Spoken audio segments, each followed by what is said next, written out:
न हि प्रपश्यामि ममापनुद्याद्यच्छोकमुच्छोषणमिन्द्रियाणाम् अवाप्य भूमा वसपत्रमृद्धं राज्यं सुराणामपि चाधिपत्यम्।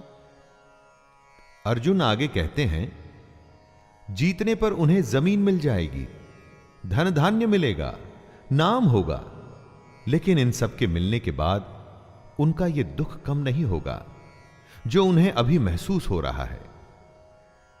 यही बात है दोस्तों, जब अपनों का दुख सताता है तो किसी भी तरह का लाभ आराम नहीं देता।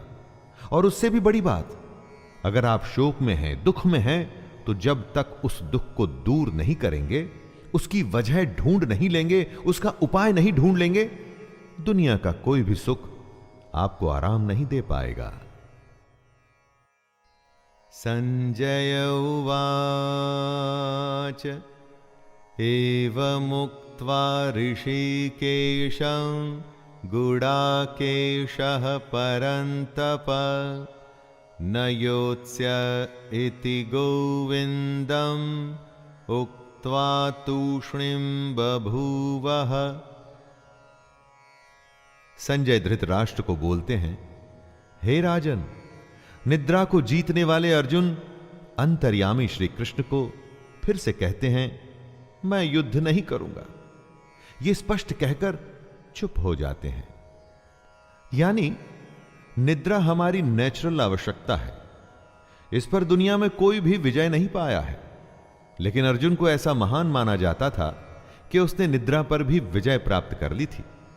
और वो ही अर्जुन निद्रा तो नहीं, अपने मोह, अपने डर और दुख से हारता हुआ दिख रहा है। किस समय कौन सी दुर्बलता हम पर हावी हो जाए और कुछ समय के लिए हम उससे हार मान लें, यह कहना बड़ा मुश्किल है। जब अर्जुन के साथ ऐसा हुआ है दोस्तों, तो हमारे साथ भी हो सकता है। लेकिन अर्जुन उस दुर्बलता को जीत के आगे बढ़ा था और उसी तरह से हमें भी बढ़ना होगा। तमुवाच ऋषिकेशः प्रहसन्निव भारत सेनयोरुभयोर्मध्ये विषिदन्तम् इदं वचः। धृतराष्ट्र की उत्सुकता बढ़ रही है। स्वाभाविक है कि एक पिता होने के नाते धृतराष्ट्र किसको जिताना चाहते थे, यह तो कहने की आवश्यकता नहीं है। वो युद्ध में भाग नहीं ले सकते थे, लेकिन युद्ध की एक एक बात को जानना चाहते हैं। संजय बताते हैं कि हे भरतवंशी धृतराष्ट्र, दोनों सेनाओं के बीच में शोक करते हुए अर्जुन हैं और उसके सामने अंतर्यामी श्री कृष्ण, जो अर्जुन को हंसते हुए ये वचन बोल रहे हैं। एक तरफ रोता हुआ कमजोर डरा हुआ बालक जैसे कि अर्जुन, और दूसरी तरफ त्रिकालदर्शी कृष्ण हैं। शायद कृष्ण को इसीलिए छलिया भी कहा जाता था। रोते हुए के सामने इस तरह से कौन हंसता है? और कृष्ण हंसते थे क्योंकि उन्हें वो पता था जो किसी को पता नहीं था। श्री भगवानुवाच अशोच्यानन्वशोचस्त्वं प्रज्ञं वादांश्च भाषसे गतासु न गतासुंश्च नानुशोचन्ति पंडिताः। श्री कृष्ण का गीता ज्ञान अब यहां से आरंभ हो रहा है दोस्तों। भगवान बोले, हे अर्जुन, तू न शोक करने योग्य मनुष्यों के लिए शोक करता है और पंडितों की तरह मुझसे बातें करता है, परंतु जिनके प्राण चले गए हैं उनके लिए और जिनके प्राण नहीं गए हैं उनके लिए भी पंडित जन शोक नहीं करते। कृष्ण का ज्ञान अंतिम सत्य है। वह अर्जुन से कहते हैं कि तुम पंडितों की तरह बातें भी नहीं कर रहे और ना तुम ज्ञानियों की तरह बातें कर रहे हो। जो पंडित और जो ज्ञानी होते हैं वो किसी के जीवित रहने पर या जीवित न रहने पर भी शोक नहीं करते, अर्थात इस दुनिया में किसी भी बात का शोक नहीं करना चाहिए।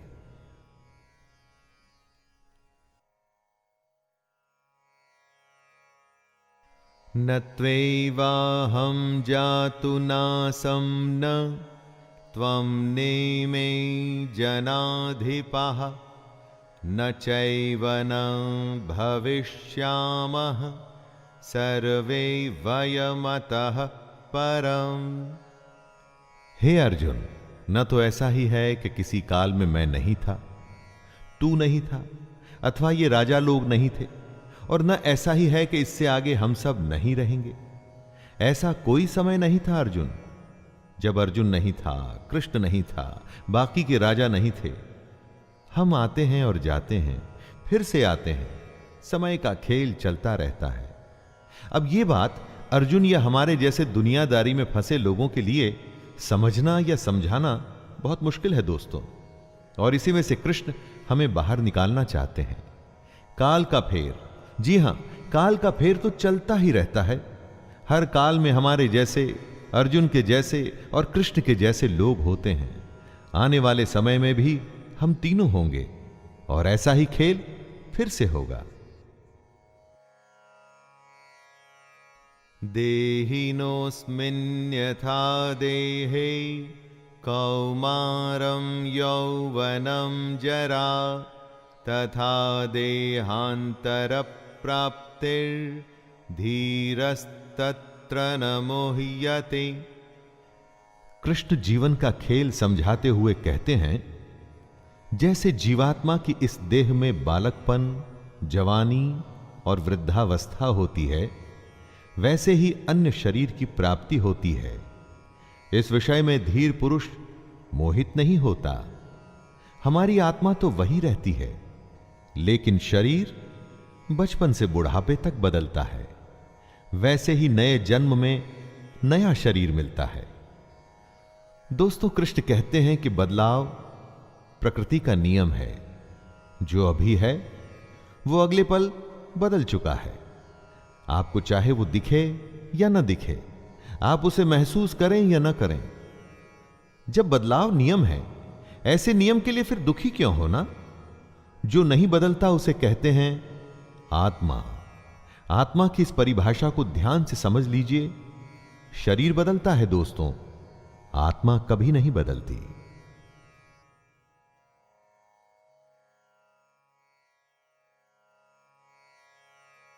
मात्रा स्पर्शास्तु कौन्तेय शीतोष्ण सुख दुःखदाः आगमापायिनो नित्यास्तांस्तितिक्षस्व भारत। हे कुंती पुत्र, सर्दी, गर्मी और सुख दुख को देने वाले इंद्रिय और विषयों के संयोग तो उत्पत्ति, विनाशशील और अनित्य हैं। इसलिए हे भारत, उनको तू सहन कर। जिन्हें हमारी इंद्रियां महसूस करती हैं, वो सर्दी, गर्मी या सुख दुख आते जाते रहते हैं, हमेशा नहीं रहते। हमारे सेंसेस और उनके विषयों से जुड़ करके हमें भूख, नींद, सुख, दुख, सुकून, बेचैनी जैसे फीलिंग्स आती हैं। लेकिन ये सब हमारे शरीर से जुड़ी बातें हैं जो खत्म होने वाली हैं। सारी की सारी खत्म होने वाली हैं, परंतु जो खत्म नहीं होता उसे कहते हैं आत्मा।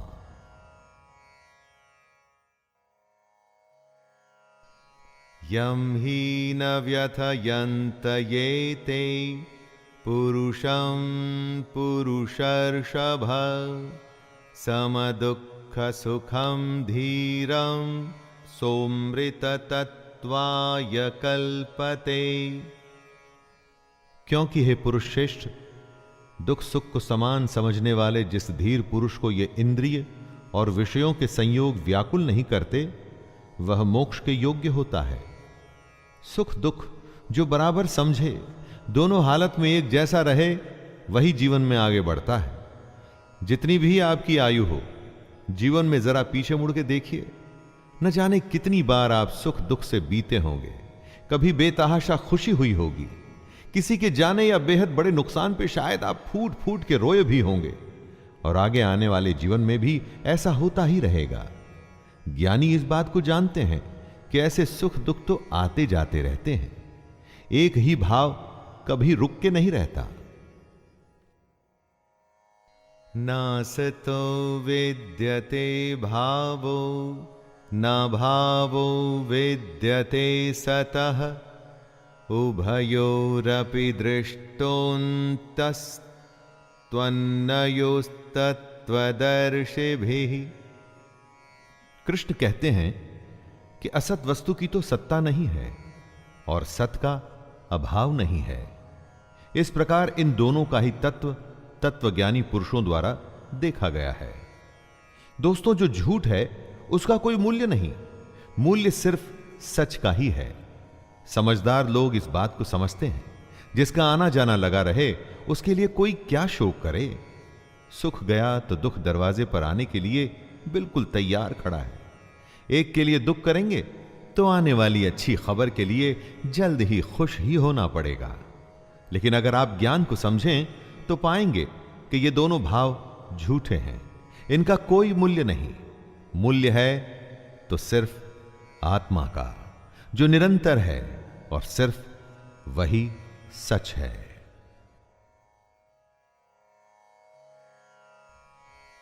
अविनाशी तु तद्विद्धि येन सर्वं इदं ततं विनाशमव्ययस्यास्य न कश्चित् कर्तुमर्हति।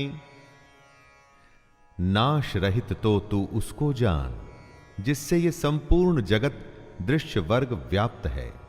इस अविनाशी का विनाश करने में कोई भी समर्थ नहीं है।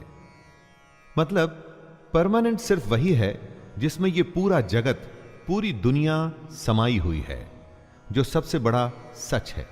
बाकी सब कुछ आता जाता रहता है, सिर्फ ये सच्चाई ही हमेशा के लिए है। इस बात को समझने में डिफिकल्टी आ सकती है, ऐसा भी लग सकता है कि समझ नहीं आई, लेकिन इसको समझे बिना कोई हल भी तो नहीं है। हमारी आत्मा ही दुनिया की सबसे बड़ी सच्चाई है। यही आत्मा हमारे भीतर है, और जब ये आत्मा बाहर है तो पूरी दुनिया जो हमें दिखती है ना, वो भी इसी में समाई हुई है। अंतवंत इमे देहा नित्यस्योक्ताः शरीरिणः अनाशिनो प्रमेयस्य तस्माद्युध्यस्व भारत। सबसे बड़ी सच्चाई है हमारी आत्मा, जो मरती नहीं। बाकी सब कुछ हमारा शरीर या हमारे भाव हैं जो मर जाते हैं। कृष्ण कहते हैं, हे भरतवंशी अर्जुन, तू युद्ध कर, क्योंकि ये आत्मा अमर है, इसका मरना संभव नहीं। इसीलिए इसे सबसे बड़ी सच्चाई कहा गया है। महापुरुष इसी ज्ञान, इसी आत्मा को समझने में अपना पूरा जीवन संन्यास में, समाधि में, ध्यान में बिता देते हैं। कृष्ण का कहना है कि शरीर नाशवान है और आत्मा अमर है, और वही सच्चाई है, तो शोक किस बात का करना। य एनं वेत्ति हन्तारं यश्चैनं मन्यते हतम् उभौ तौ न विजानीतो नायं हन्ति न हन्यते।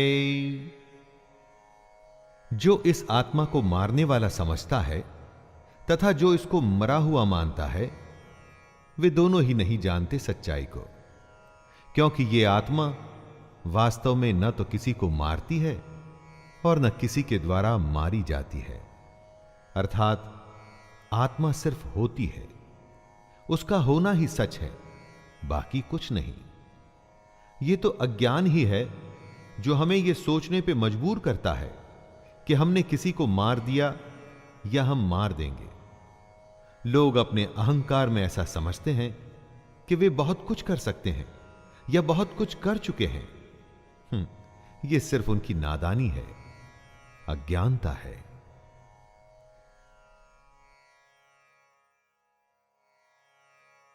न जायते म्रियते वा कदाचिन्नायं भूत्वा भविता वा न भूयः अजो नित्यः शाश्वतोऽयं पुराणो न हन्यते हन्यमाने शरीरे। कृष्ण आगे समझाते हैं कि ये आत्मा किसी काल में भी न तो जन्मती है और ना ही मरती है, तथा न ये उत्पन्न होकर फिर होने वाली ही है, क्योंकि ये तो अजन्मा, नित्य, सनातन और पुरातन है। शरीर के मारे जाने पर भी ये मरती नहीं। आत्मा हमेशा रहती है, हर काल में। बाकी सब कुछ आता है और जाता है। आत्मा कल, आज और कल हमेशा रहेगी। गीता की सबसे गंभीर बात का यह मूल है दोस्तों। जब कुछ नहीं था तो आत्मा थी, जब कुछ नहीं होगा तो भी आत्मा होगी। आत्मा को छोड़ बाकी सब बदलेगा, आएगा और जाएगा।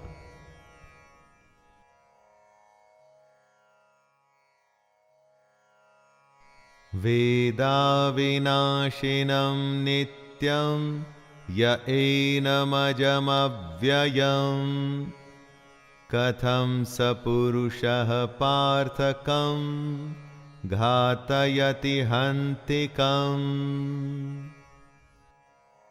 हे पृथापुत्र अर्जुन, जो पुरुष इस आत्मा को नाश रहित, नित्य, अजन्मा और अव्यय मानता है, वह पुरुष कैसे किसको मरवाता है और कैसे किसको मारता है? जो इस बात को समझता है कि आत्मा ही सबसे बड़ा सच है, वो किसी को कैसे मार सकता है या कैसे मरवा सकता है? इस बात को समझने का मतलब है कि ब्रह्म रूपी सच को समझना, ब्रह्म को समझना। सच से अधिक हम झूठ को महत्व देते हैं। आत्मा से अधिक हम पार्थिव शरीर को, पार्थिव शरीर जो मिट्टी से बना है और अग्नि में जल के उसी में मिल जाएगा और फिर से मिट्टी हो जाएगा। महत्व हमें देना है अपनी आत्मा को, जो हमेशा थी और हमेशा रहेगी।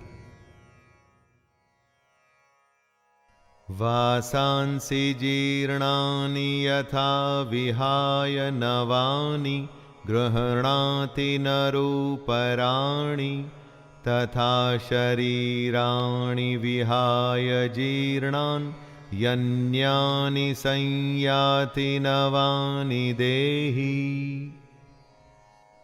जैसे मनुष्य पुराने वस्त्रों को त्याग कर दूसरे नए वस्त्रों को ग्रहण करता है, वैसे ही जीवात्मा पुराने शरीरों को त्याग कर दूसरे नए शरीरों को प्राप्त होता है। मतलब आत्मा को छोड़ बाकी सब कुछ बदलता है, एकदम वैसे ही जैसे हम कपड़े बदलते हैं।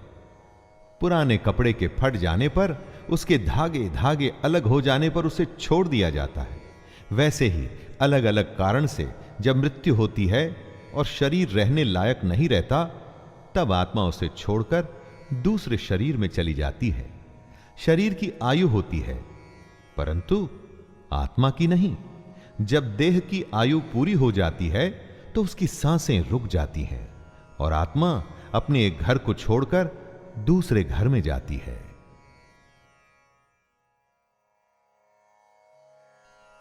नैनं छिन्दन्ति शस्त्राणि नैनं दहति पावकः न चैनं क्लेदयन्त्यापो न शोषयति मारुतः। इस आत्मा को शस्त्र नहीं काट सकते, इसको आग नहीं जला सकती, इसको जल नहीं गला सकता और वायु सुखा नहीं सकती। आत्मा कोई वस्तु नहीं कि कट जाए, जल जाए या सूख जाए। आत्मा के इसी स्वरूप को कृष्ण समझा रहे हैं। जैसे कपड़ा फटता है, गल जाता है, उसी तरह से आत्मा को कोई वस्तु समझना भूल होगी। उस आत्मा को अपनी इस दुनिया की किसी चीज से मत तोलिए। आत्मा किसी के भी जैसी नहीं, उसका कोई दूसरा उदाहरण संभव ही नहीं। आत्मा अपने आप में विरली और अनूठी है। यह हमसे पहले भी थी और आगे भी रहेगी। अच्छेद्योऽयमदाह्योऽयम् अक्लेद्यो शोष्य एव च नित्यः सर्वगतः स्थाणुरचलोऽयं सनातनः। ये आत्मा अच्छेद्य है, इसे छेदा नहीं जा सकता। ये आत्मा अदाह्य है, इसे जलाया नहीं जा सकता। अक्लेद्य है, मतलब गीला भी नहीं किया जा सकता और निसंदेह अशोष्य है, मतलब इसे सुखाया भी नहीं जा सकता। ये आत्मा नित्य, सर्वव्यापी, अचल, स्थिर रहने वाली और सनातन है। सनातन का अर्थ क्या होता है दोस्तों? जो हमेशा से है और हमेशा रहेगा, वही आत्मा भी है। श्री कृष्ण ये बताना चाहते हैं कि हम जो नाशवान हैं, मतलब हमारा जो ये शरीर है, इस पर ज्यादा ध्यान न दें। हम समझें आत्मा को जिसका नाश नहीं हो सकता, तभी हमें मुक्ति मिलनी संभव हो सकती है, वरना मोह और दुविधा में हम हमेशा फंसे रह जाएंगे। जैसे कि अभी अर्जुन फंसा हुआ है और अपना कर्म करने को तैयार ही नहीं।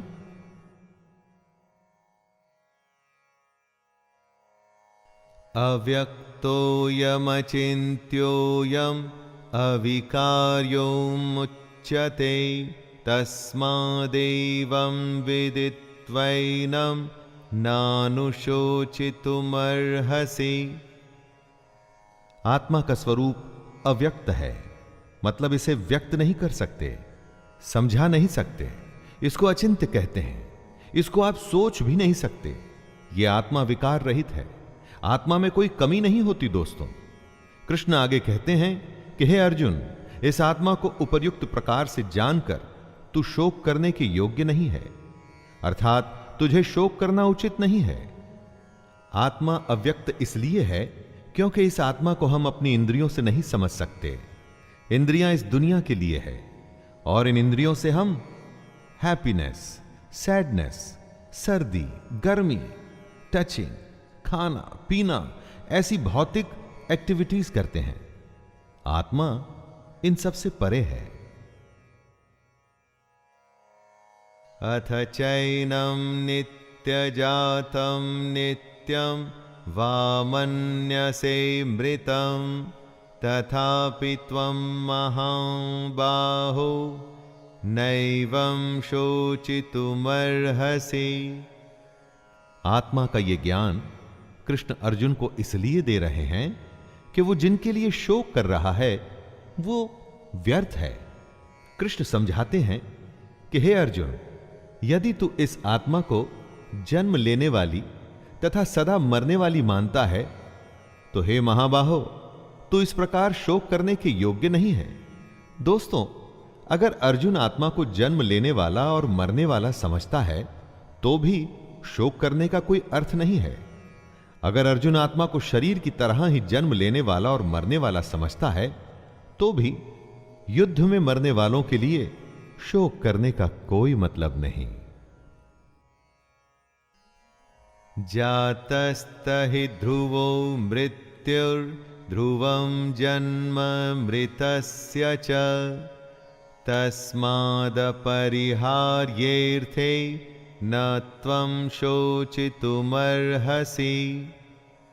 कृष्ण कहते हैं कि हे अर्जुन, अगर तुम ये मानते हो कि जन्मे हुए की मृत्यु निश्चित है और मरे हुए का जन्म निश्चित है, तो इससे भी इस बिना उपाय वाले विषय में तुम्हें शोक करने का कोई हक नहीं है। जन्म और मृत्यु तो जुड़े हैं एक के बाद दूसरे का होना, तो फिर शोक क्यों करना? जिसका जन्म हुआ उसका अंत तो निश्चित है, और अगर आत्मा ने जन्म लिया है तो उसका मरना भी निश्चित है। कृष्ण यहां यह कह रहे हैं कि न जाने कितनी ही बार हम उन बातों के लिए शोक करते हैं जिसका होना तय है। यह समझदारी नहीं है। जो तय है वो होगा ही, और जो होगा ही, तो उसके लिए शोक करके अपने आप को कमजोर या दुर्बल बनाने की क्या आवश्यकता है?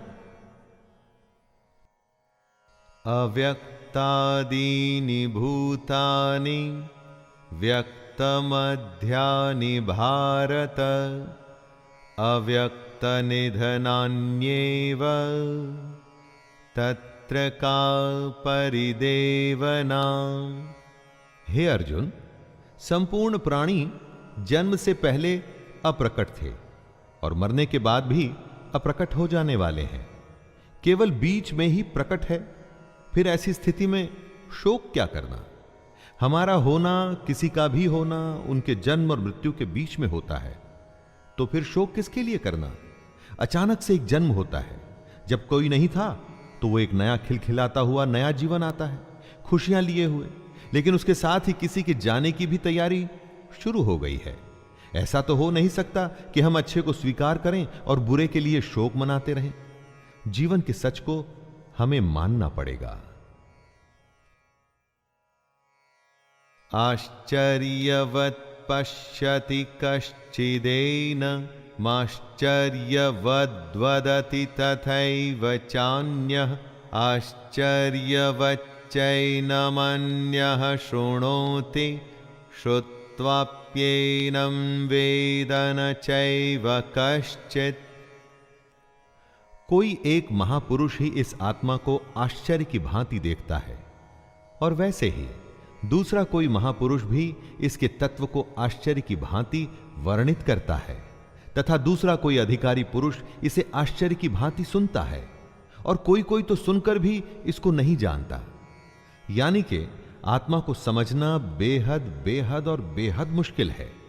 कुछ आत्मा के बारे में सुन के हैरान होंगे कि ऐसा कैसे हो सकता है। कोई हैरान होकर आत्मा का वर्णन करेगा, और हम में से कोई ऐसे होंगे जो सुन के इस बात को समझ नहीं पाएंगे।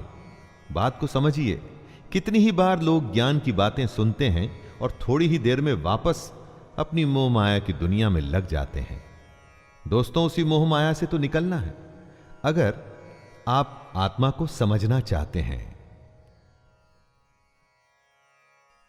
देहि नित्यमवध्योऽयं देहे सर्वस्य भारत तस्मात् सर्वाणि भूतानि न त्वं शोचितुमर्हसि। हे अर्जुन, यह आत्मा सबके शरीर में सदा ही अवध्य है। इस कारण संपूर्ण प्राणियों के लिए तू शोक करने के योग्य नहीं है। अवध्य यानी आत्मा का वध करना संभव नहीं है। जब आत्मा को कोई मार ही नहीं सकता और आत्मा ही एक सच है, तो तू शोक किसके लिए कर रहा है? दोस्तों, सबसे बड़ी बात जो सामने आती है वो ये कि इस आत्मा को समझें कैसे। इसको समझना ही मोक्ष की प्राप्ति है। स्वधर्ममपि चावेक्ष्य न विकम्पितुमर्हसि धर्म्याद्धियुद्धाच्छ्रेयोऽन्यत् क्षत्रियस्य न विद्यते।